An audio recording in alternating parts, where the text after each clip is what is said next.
This video article is one of the many citizen journalist pieces that Citizen Matters has been publishing over the years, through which residents engaged in civic activism and urban research put the spotlight on important issues that affect their community and the city.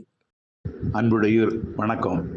எனது பெயர் ஏ. Francis, தலைவர் துறைப்பாக்கம் குடியிருப்போர் நல சங்கங்களின் கூட்டமைப்பு.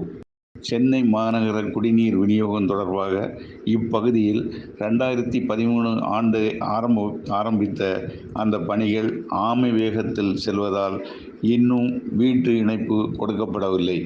அதனால் இப்பகுதி மக்கள் எதிர்கொள்ளும் பிரச்சனைகளை பற்றி இப்பகுதியில் பேசுகிறேன். துறைப்பாக்கம் முன்னால் ஒரு வில்லேஜ் பஞ்சாயத்து, கிராம பஞ்சாயத்தாக தான் இருந்தது. ஏரியா ஐடி கம்பெனிஸ் நிறைய வந்தது.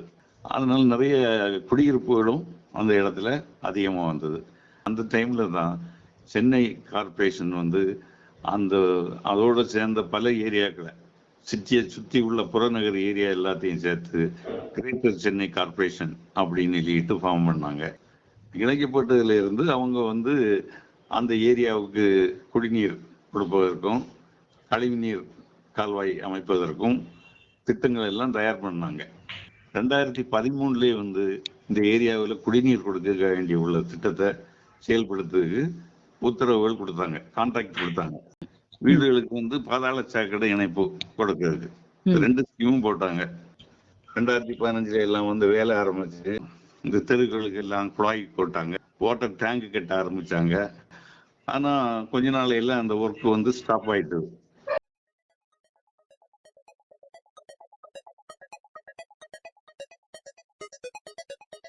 துறைப்பாக்கம் பகுதியில் குடிநீர் வழங்க எந்த நாளில் பணி ஆணை வழங்கப்பட்டது என்ற தகவலையும் அந்த பணியினை எந்த நாளில் முடிக்க வேண்டும் என்ற தகவலையும் தரும்படி கேட்டுக்கொள்கிறேன்.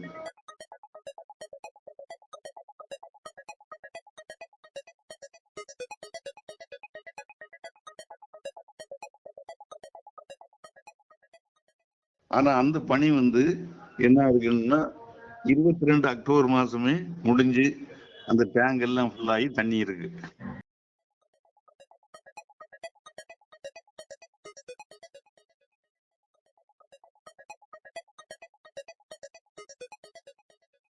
துறைப்பாக்கம் ரெசிடென்ஸுக்கு என்ன அந்த வில்லேஜ் பஞ்சாயத்து இருக்கக்கூடிய சமயத்துல ஆழ்துறை கிணறுகள் அங்கங்கே அமைச்சு போர்வெல் அதுல உள்ள தண்ணியை சில வீடுகளுக்கு தான் கொடுத்தாங்க, எல்லாருக்கும் கொடுக்கல. அவங்க அந்த தண்ணியே யூஸ் பண்ண முடியாத தண்ணி. ஏன்னு சொன்னா இந்த பக்கத்துல குப்பமேடு ஒன்று இருக்கு, பெருங்குடி டம்ப் யார்டு. இந்த துறைப்பாக்கம் ஏரியா அந்த டம்ப் யார்டுக்கு பக்கத்துல இருக்கக்கூடிய ஏரியா.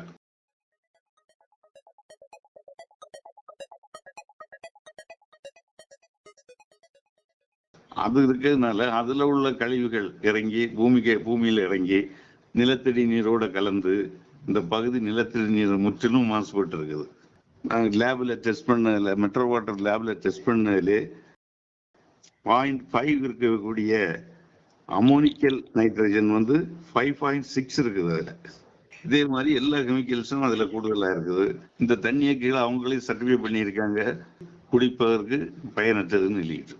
அந்த தண்ணியை தான் இவங்க இப்போ அந்த பிவிசி குழாயில் கொடுக்குறாங்க. கொஞ்சம் இடங்களுக்கு கொடுத்துக்கிட்டு அதுக்கு மெட்ரோ வாட்டர் அப்படின்னு சொல்லிட்டு மெட்ரோ வாட்டர் சார்ஜஸும் வாங்குறாங்க. இனி இங்க உள்ள ஆடு மாடுகளுக்கு இந்த தண்ணியை தான் கொடுக்குறாங்க. அதுல உள்ள பாலை கலந்து இந்த ஏரியாவில் சப்ளை பண்றாங்க. பால் குறிப்பாக குழந்தைகளுக்கு தான் நிறைய கொடுப்பாங்க.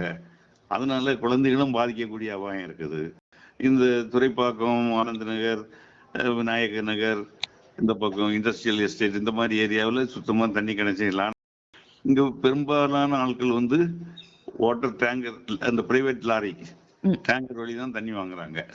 ஒரு 4 பேர் 5 பேர் இருக்கக்கூடிய குடும்பத்துக்கு ஒரு 3000 முதல் 4000 ரூபாய் தண்ணி வாங்குறதுக்கு மந்த்லி செலவழிக்குது. இது பல வருஷமா இருக்குது.